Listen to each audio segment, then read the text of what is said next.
Welcome to the Recovery Effect Podcast with Bill Vineyard. Recovery is Bill's passion and his life's work of 30 plus years.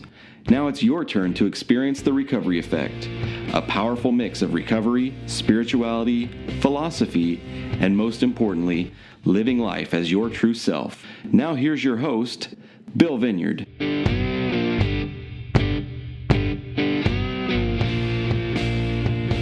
About a week ago, a very dear friend of mine sent me a message on what she would like me to podcast on. I didn't look at it right away because I was busy, but after I got settled down, I read this thing and I was absolutely stunned. The genius in what she wrote me was incredible, but what made it even more incredible was the simplicity of what she said. She said more in a paragraph than I could say in 2 pages. And she wrote it in such a way that there's absolutely no reason for anyone to not be able to understand this. And what moves it up from the standard of good to the standard of great is that she has given us a way to where we can succeed in regards to reaching our goals if we just follow her directions here. Well, anyway, to make a long story short, I was totally impressed. Her name's Lori, and we've been friends for a few years now. She gave me permission to use her name, and I'm really glad she did because I would feel awkward using any other name in regards to what she wrote me. So stay with me through this podcast and try to apply it to yourself if you can, because what she has told us will help us immensely in reaching our goals in life. She will be able to show you the difference between an excuse and a reason. She totally eliminates what we used to call reasons to drink and places them in a category of excuses where they belong. In other words, people that think they have a reason to drink or a reason to be irresponsible, this is the reason I did this, she transforms that reason into what it really is, which is an excuse. You've heard the saying, he's a wolf in sheep's clothing. Well, what Lori has revealed to us is that there are these excuses that are in reasons clothing. In other words, these excuses that's hindering you from reaching your life goals is dressed up as real, legitimate reasons, and they're not. And this is what she magnificently reveals through her letter to me. And by doing this, she has shown that there are no reasons to drink or use drugs, just excuses. She started her letter by saying, Bill, one thing you told me when I was in treatment with you was no excuses. So I wrote, and I quote, no excuses on my notebook. You see, Lori was humble enough to follow instructions. She didn't pick and choose the instructions she wanted to follow. She didn't give a judgment call and say, hey, are these instructions right or wrong? And whatever she came up with, she acted accordingly. No, she followed the instructions whether she thought it was right or wrong. She didn't have a smorgasbord of what was right and wrong instructions. She just had one meal, and that was what I told her to do. She did it. Why? Because she was humble enough and willing enough to do whatever it took to get sober and stay sober. She went on to tell me that she still applies that principle today. She said, I used to make excuses to get high. Did you hear that? She didn't say reasons. She said she made excuses. In other words, she created them. Just as you'd make a doghouse, she made excuses to get drunk, to get high, not reasons. She said she'd make excuses like my tooth hurt. I'm bored. I had a bad day, even if she didn't.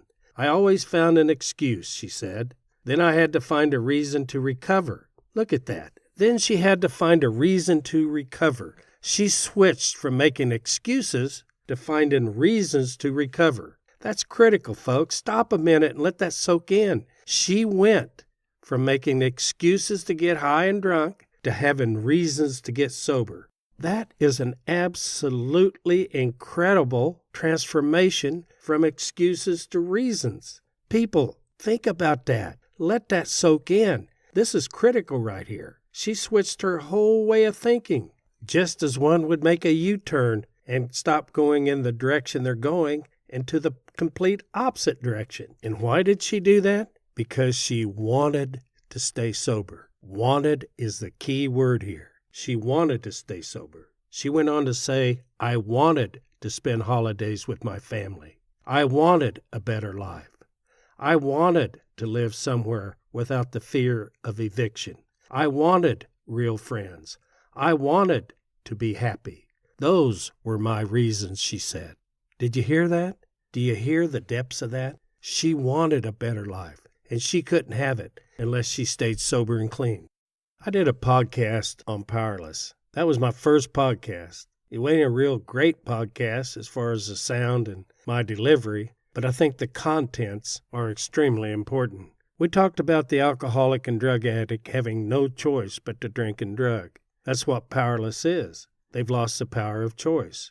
But you see, they haven't lost the power to make a choice to join the program and work the steps and get sober. They've just lost the power of choice whether they're going to drink or not. So it boils down to a fact that they have a choice to either continue drinking and drugging or join the program, work the steps, and do the things necessary to stay sober.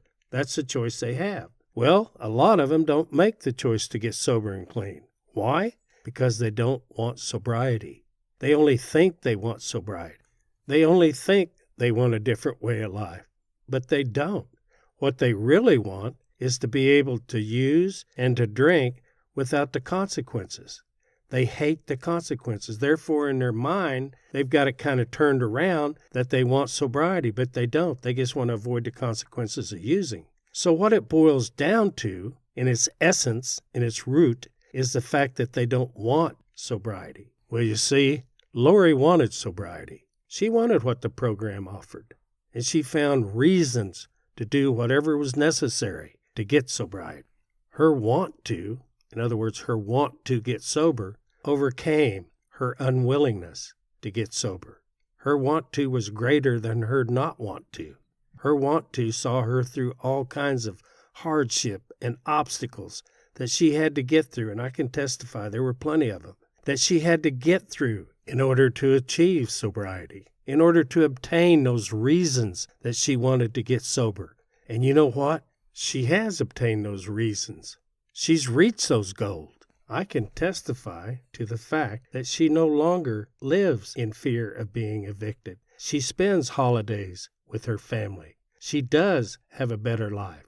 She does have real friends and is happy. But you see, if you don't have the want to, you're sure not going to have the willingness to go through what you have to reach those goals. She had it, and that produced the willingness and the strength to go through what she had to. But if you don't have the want to get sober, there is one avenue of hope, and that is in the 6th step of the Big Book of Alcoholics Anonymous.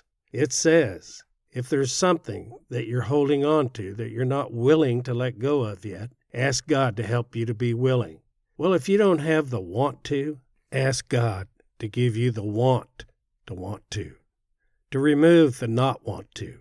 That's what the 6th step says, and I think that's an avenue of hope for people who don't want to. She went on to say, and listen closely, I can still make excuses today. I don't want to go to work because it's snowing, and I will have to stand out in the cold.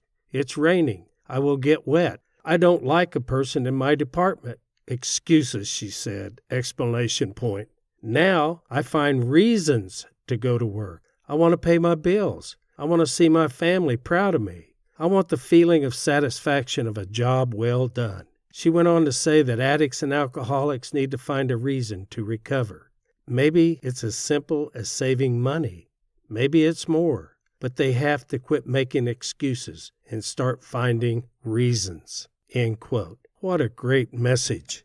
You should be writing that down. She is a perfect example of carrying the message to those that are still suffering. She has taken these so-called reasons that we use to get drunk or high or to not do what we're supposed to do and has shown us that these are nothing more than excuses. She's performed magic. These excuses, they cause delusions that wrongly allow you to do what you want.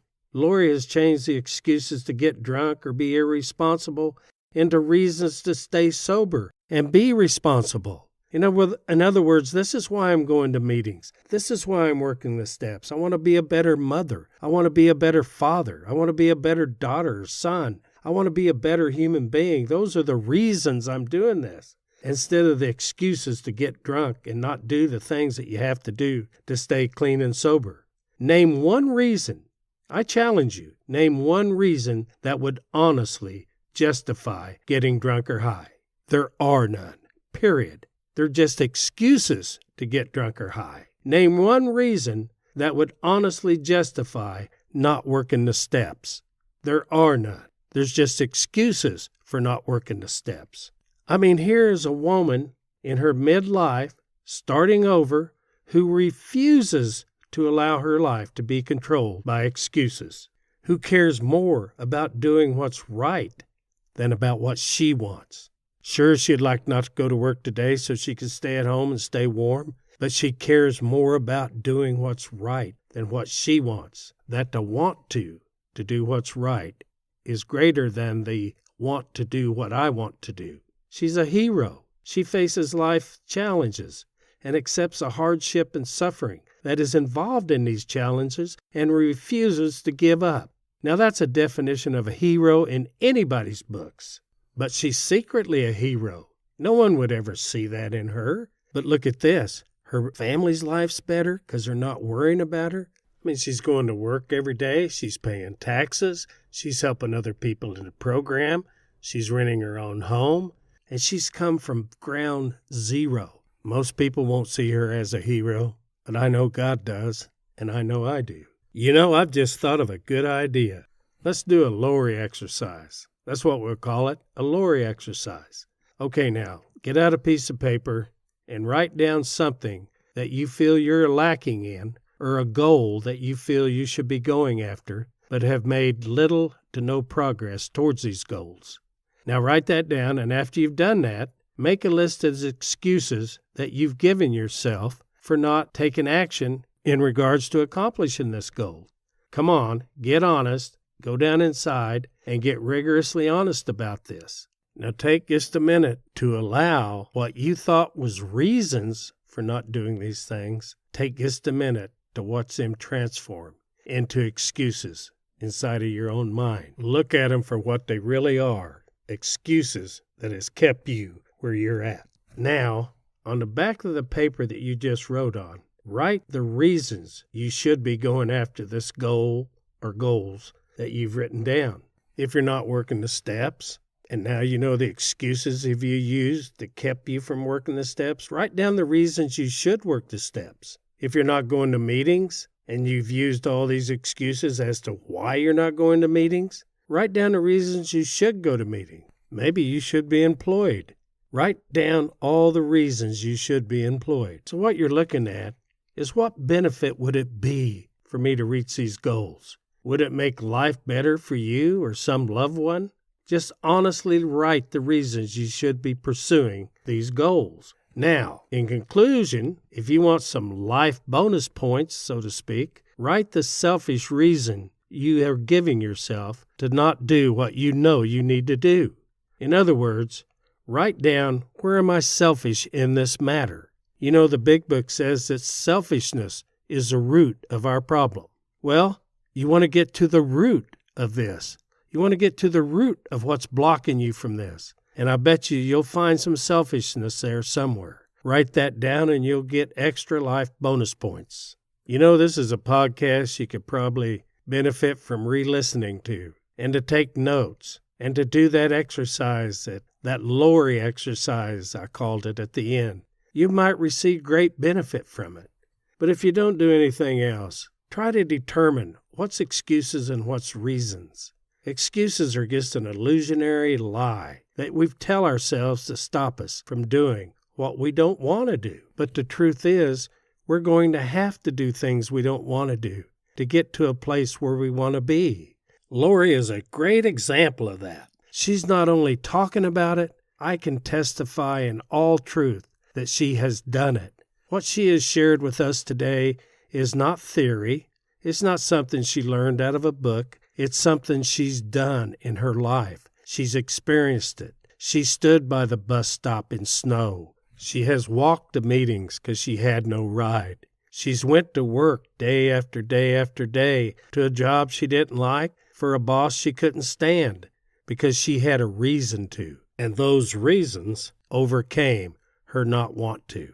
There's a great lesson here, folks. I hope you take it in and turn it into action in your own life. I want to thank Lori for taking the time to write that in, and I'd like to invite anyone who feels that there's something that they want to share or some podcast that they'd like me to research and do to go to therecoveryeffect.com and write me a little note or write me a letter and let me know what you'd like me to podcast on or share some idea or story with us. And so until next time, may God bless you and keep you. And don't forget to keep on trudging. Thanks for listening to The Recovery Effect with Bill Vineyard. Check out more at therecoveryeffect.com and facebook.com/therecoveryeffect. And don't forget to give us a 5-star rating on iTunes.